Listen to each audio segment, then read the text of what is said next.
Everyone, Sanskrit class में आप सभी का अभिवादन है। आज के क्लास में हम क्लास 6 के समुद्र तटः चैप्टर का हिंदी में अनुवाद करेंगे और अभ्यास कार्य भी करेंगे। एषः समुद्र तटः, यह समुद्र का तट है, समुद्र का किनारा है। अत्र जनाः पर्यटनाय आगच्छन्ति, यहाँ, अत्र का अर्थ है यहाँ, जनाः बहुत सारे लोग, पर्यटनाय घूमने के लिए, आगच्छन्ति आते हैं, यहाँ बहुत सारे लोग घूमने के लिए आते हैं। केचन तरंगैः क्रीडन्ति, कुछ लोग तरंगों से खेलते हैं, तरंगैः लहरों से खेलते हैं। केचन च नौकाभिः जल विहारं कुर्वन्ति, कुछ नाव के द्वारा जल विहार करते हैं। बोटिंग, जिसे इंग्लिश में बोटिंग कहते हैं, उसे संस्कृत में जल विहार और हिंदी में भी जल विहार। और कुछ लोग नौका से जल विहार करते हैं।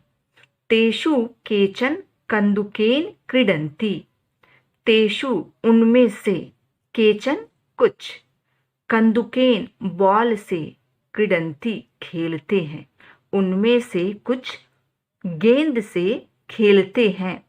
बालिकाः बालकाः च बालुकाभिः बालुकागृहं रचयन्ति, लड़कियां और लड़के बालुका भी, बालू के द्वारा, बालुकागृहं बालू का घर, रचयन्ति बनाते हैं। लड़के और लड़कियां बालू के द्वारा बालू का घर बनाते हैं। मध्ये मध्ये तरंगा बालुकागृहं प्रवाहयन्ति, बीच बीच में लहरें बालू के घर को बहाती है। प्रवाहयन्ति धो देती है, बहा ले जाती है। मध्ये मध्ये बीच बीच में, तरंगा लहरें, बालुकागृहं बालू के घर को बहा ले जाती है। एषा क्रीड़ा प्रचलति एव, यह खेल चलता रहता है। समुद्र तटा न केवलम पर्यटन स्थानानि, समुद्र का किनारा न केवल पर्यटन स्थल है, खाली घूमने के स्थान नहीं है। समुद्र का किनारा, समुद्र तट केवल घूमने का स्थान नहीं है। अत्र मत्स्यजीविनः अपि स्वजीविकां चालयन्ति, अत्र यहाँ मत्स्यजीविनः मछुआरे, अपि भी, स्वजीविकाम अपनी जीविका को, चालयन्ति चलाते हैं, यहाँ मछुआरे अपनी जीविका को चलाते हैं। अस्माकं देशे बहवः समुद्र तटाः सन्ति, हमारे देश में बहुवह बहुत सारे समुद्र तटा, समुद्र तट हैं। हमारे देश में बहुत सारे समुद्र तट हैं। एतेषु मुंबई, गोवा, कोच्चि, कन्याकुमारी, विशाखापत्तनम, पूरी तटाः अतीव प्रसिद्धाः सन्ति, इनमें से, एतेषु इनमें से, मुंबई, गोवा, कोच्चि, कन्याकुमारी, विशाखापट्टनम और पुरी का तट अत्यंत प्रसिद्ध है, बहुत ज़्यादा प्रसिद्ध है। गोवा तटः विदेशी पर्यटकेभ्यः समधिकम रोचते, गोवा का तट है, गोवा का समुद्र तट विदेशी पर्यटकों के द्वारा, विदेशी टूरिस्ट, विदेशी पर्यटक के द्वारा सबसे अधिक पसंद किया जाता है, उनको बहुत अच्छा लगता है। विदेशी गोवा के तट पे ज़्यादा आते हैं, तो गोवा तट विदेशी पर्यटकों के द्वारा सबसे अधिक पसंद किया जाता है। विशाखापत्तनम तटः वैदेशिक व्यापाराय प्रसिद्धः, विशाखापट्टनम का किनारा, समुद्र तट विदेशी व्यापार के लिए प्रसिद्ध है। वैदेशिक व्यापाराय, विदेशी व्यापार के लिए प्रसिद्ध है। कोच्चि तटः नारिकेल फलेभ्यः ज्ञायते, कोच्चि तट नारियल के फलों के द्वारा जाना जाता है, नारियल के द्वारा जाना जाता है। उस तट पे नारियल का फल ज्यादा होता है। मुंबई नगरस्य जुहू तटे सर्वे जनाः स्वैरं विहरन्ति। मुंबई नगर के जुहू तट पर सभी लोग, सर्वे जना सभी लोग, स्वैरम अपनी इच्छा से, विहरन्ति घूमते हैं। चेन्नई नगरस्य मेरीना तटः देशस्य सागर तटेषु दीर्घतमः। चेन्नई नगर का मेरीना तट देश का सागर तटों में, देश के जितने सागर हैं उन सागर तटों में सबसे बड़ा है। तो चेन्नई नगर का मेरीना तट देश के सभी सागर तटों में सबसे बड़ा है। भारतस्य तिसृषु दिशासु समुद्र तटाः सन्ति। भारत के तीनों दिशाओं में समुद्र तट है। भारत के तीनों तरफ समुद्र तट है। अस्माद् एव कारणात् भारत देशः प्रायद्वीपः इति कथ्यते। इन्हीं कारणों से भारत देश प्रायद्वीप कहा जाता है। पूर्व दिशायां बंगोपसागरः, दक्षिण दिशायां हिंद महासागरः, पश्चिम दिशायां च अरब सागरः अस्ति। पूर्व दिशा में बंगाल की खाड़ी, दक्षिण दिशा में हिंद महासागर और पश्चिम दिशा में अरब सागर है। एतेषां त्रयाणाम् अपि सागराणां संगमः कन्याकुमारी तटे भवति। एतेषां इन त्रयाणां तीनों, अपि सागराणां सागरों का, इन तीनों सागरों का संगम कन्याकुमारी तट पर होता है। कन्याकुमारी तटे अर्थात कन्याकुमारी तट पर भवति होता है। इन तीनों सागरों का संगम कन्याकुमारी के तट पर होता है। अत्र पूर्णिमायां चंद्रोदयः सूर्यास्तं च युगपदेव द्रष्टुम शक्यते। यहाँ पूर्णिमा पर चंद्रोदय और सूर्यास्त एक साथ देखा जा सकता है।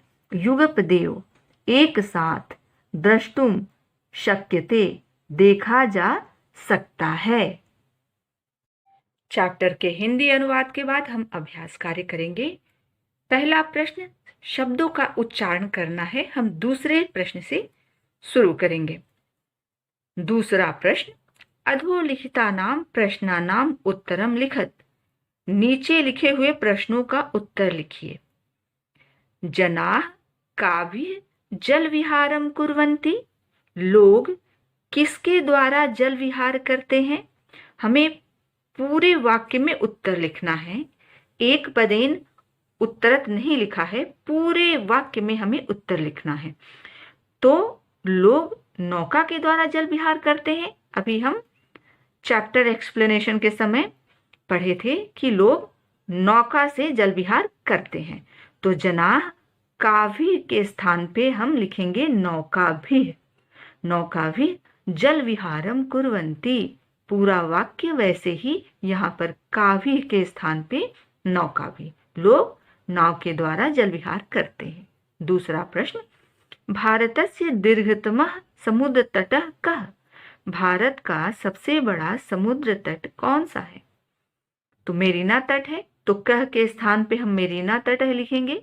भारतस्य दीर्घतमः समुद्र तटः मेरीना तटः, ये हमारा प्रश्न का उत्तर होगा। तीसरा प्रश्न, जनाः कुत्र स्वैरं विहरन्ति। लोग कहाँ पर अपनी इच्छा से घूमते हैं। तो जुहू के तट पर घूमते हैं, अभी हमने पाठ में पढ़ा था।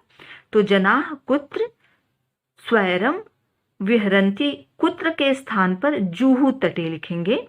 जनाः जुहू तटे स्वैरं विहरन्ति।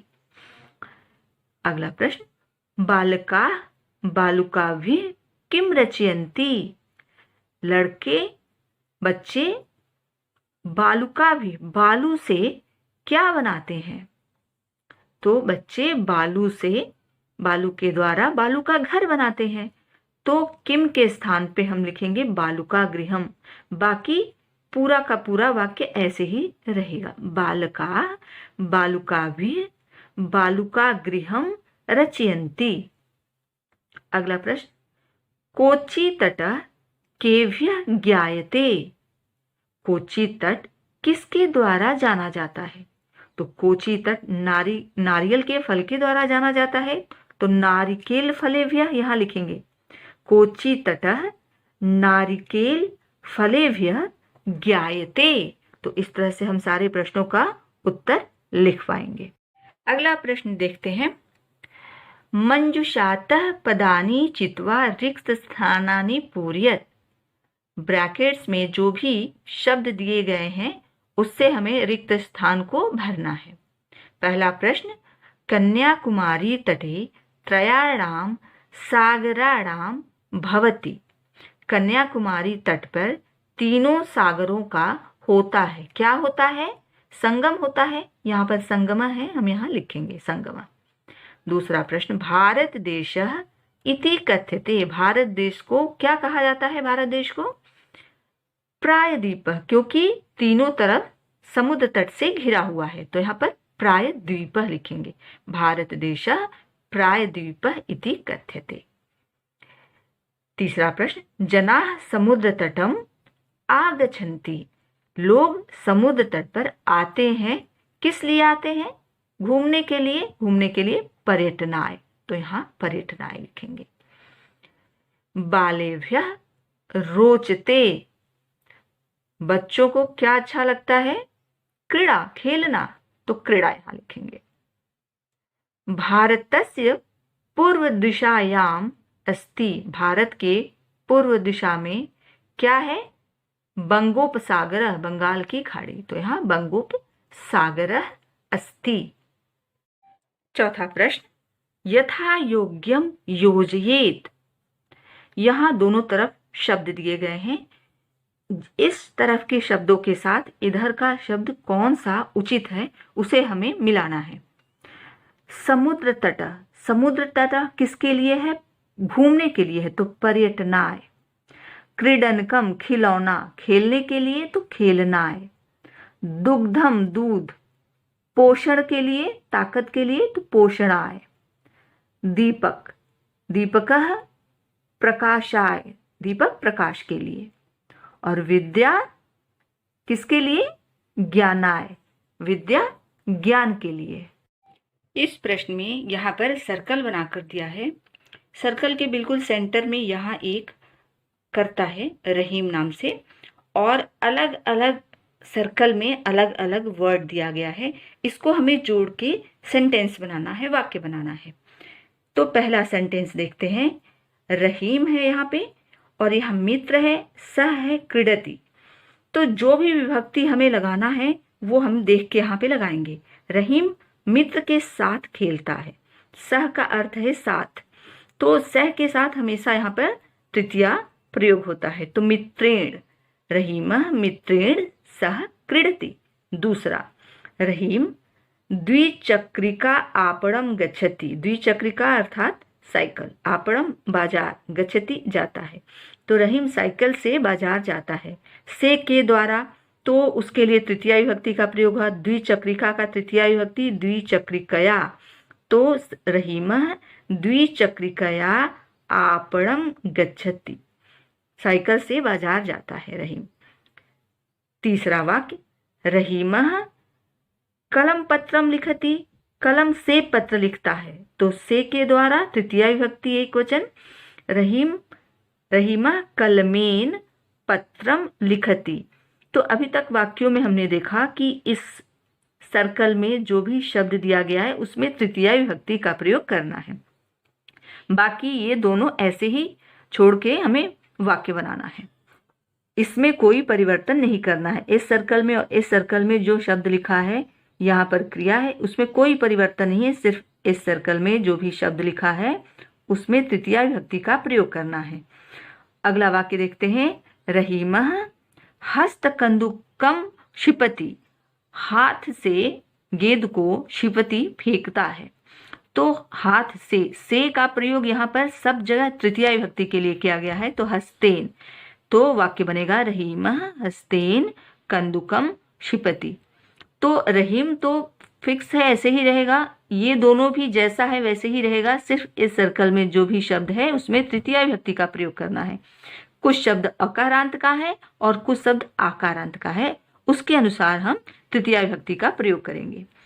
रहीमः नौका जल विहारम करोति, तो नौका, इसमें हमें तृतीया विभक्ति का, नौका से कर रहा है तो तृतीया विभक्ति नौकया, रहीमः नौकया जल विहारम करोति। अगला वाक्य रहीमः, फिर चषक जलम पिबति, ग्लास से, तो चषकेन जलम पिबति, रहीमः चषकेन जलम पिबति, रहीम ग्लास से जल पीता है। अगला वाक्य रहीमः तुलिका चित्रम रचयति, तो तुलिका आकारांत है, अब इसका तृतीया विभक्ति में तुलिकया, रहीमः तुलिकया चित्रम रचयति, तुलिका से ब्रश से चित्र को बनाता है। अगला वाक्य रहीमः वायुयान ह्यः आगच्छत्, वायुयान से, तो वायुयान यहाँ पे यानेन होगा, वायुयानेन ह्यः, ह्यः जो इंग्लिश में यस्टरडे कल को कहते हैं, संस्कृत में ह्यः कहते हैं, कल आया। रहीम वायुयान से कल आया, तो वायुयान से, तो वायुयान ने। तो फर्स्ट से स्टार्ट करके हम सारे वाक्य की रचना किए। इसमें बहुत ही आसान है, सिर्फ इस सर्कल में जो भी शब्द है उसका तृतीया लगाना है, अकारांत है तो उसके अनुसार और आकारांत है तो उसके अनुसार। तो यहाँ पर सारे वाक्यों की रचना करके हम एक बार देख लेते हैं कि हमने कैसे किया है, उसी को वाक्य में बनाकर यहाँ पर लिखा गया है, वो हम एक बार देख लेंगे। रहीमः मित्रेण सह क्रीडति, रहीम मित्र के साथ खेलता है, यहाँ भी तृतीया विभक्ति। रहीमः द्विचक्रिकया आपणम गच्छति, बाईसाइकिल से बाजार जाता है। रहीमः मित्रेण सह क्रीडति, रहीम मित्र के साथ खेलता है। रहीमः वायुयानेन ह्यः आगच्छत्, यहाँ पर तृतीया विभक्ति है, जैसे हमने सर्कल में देखा, रहीम वायुयान से कल आया। रहीमः तुलिकया चित्रम रचयति, ब्रश से चित्र की रचना करता है रहीम। रहीमः चषकेन जलम पिबति, रहीम ग्लास से जल पीता है। रहीमः नौकया जल विहारम करोति, रहीम नौका से जल विहार करता है। रहीमः हस्तेन कंदुकम क्षिपति, रहीम हाथ से गेंद को फेंकता है। तो हमने क्या देखा कि सिर्फ इस स्थान पे जो भी शब्द है उसमें हमने तृतीया विभक्ति का प्रयोग किया है और इस तरह से हम वाक्य रचना किए हैं। अगला प्रश्न देखते हैं। कोष्ठकात् उचित पद प्रयोगेण रिक्त स्थानानि पूरयेत्, ब्रैकेट में दिया हुआ दो शब्द है, उसमें से जो उचित है उसे यहाँ पर भरना है। पहला प्रश्न धनिकः धनम ददाति, धनी धन देते हैं, किसके लिए? निर्धन के लिए। तो यहाँ पर चतुर्थी विभक्ति का प्रयोग होगा निर्धनाय के लिए, धनिकः निर्धनाय धनम ददाति। दूसरा प्रश्न बालः बच्चे, बच्चा विद्यालयम गच्छति, विद्यालय जाता है, बालक विद्यालय जाता है, किस लिए जाता है? पढ़ने के लिए, तो चतुर्थी पठनाय। तीसरा प्रश्न सज्जना, सज्जन लोग जीते हैं, जीवंती जीते हैं, किस लिए? परोपकार के लिए, तो चतुर्थी विभक्ति परोपकाराय, तो यहाँ परोपकाराय लिखेंगे। प्रधानाचार्यः पारितोषिकम यच्छति, प्रधानाचार्य पारितोषिक पुरस्कार देते हैं। तो जहाँ देने की बात आती है, यच्छति या ददाति दोनों का अर्थ होता है देना, तो वहाँ भी चतुर्थी विभक्ति का ही प्रयोग होता है। छात्रों को इनाम देते हैं, तो को का अर्थ कर्म कारक द्वितीय विभक्ति होना चाहिए, पर नहीं, देने की बात है तो छात्रों के लिए, प्रधानाचार्य छात्रों के लिए पुरस्कार देते हैं, तो छात्रेभ्यः। अगला प्रश्न शिक्षकाय नमः, यहाँ पर सिर्फ नमः दिया है, तो किसको नमस्कार करना है? शिक्षक को या शिक्षक के लिए। तो नमस्कार की बात जब आती है तो हमेशा उसके पहले वो गुरु को नमस्कार हो, सूर्य को नमस्कार हो, चंद्र को नमस्कार हो, शिक्षक को नमस्कार हो, किसी का भी हो, यहाँ चतुर्थी विभक्ति का प्रयोग होगा। अर्थात सूर्य के लिए नमस्कार, शिक्षक के लिए नमस्कार, तो हम लिखेंगे यहाँ पे शिक्षकाय नमः। तो नमः के पहले चतुर्थी विभक्ति का प्रयोग होता है। तो इस तरह से हम रिक्त स्थान की पूर्ति किए। उम्मीद करती हूँ कि आज जो भी आप पाठ पढ़े हैं आपको अच्छे से समझ में आया होगा। आगे और भी इंफॉर्मेटिव वीडियोस के लिए हमारे चैनल को लाइक कीजिए, सब्सक्राइब कीजिए और शेयर कीजिए। Thank you.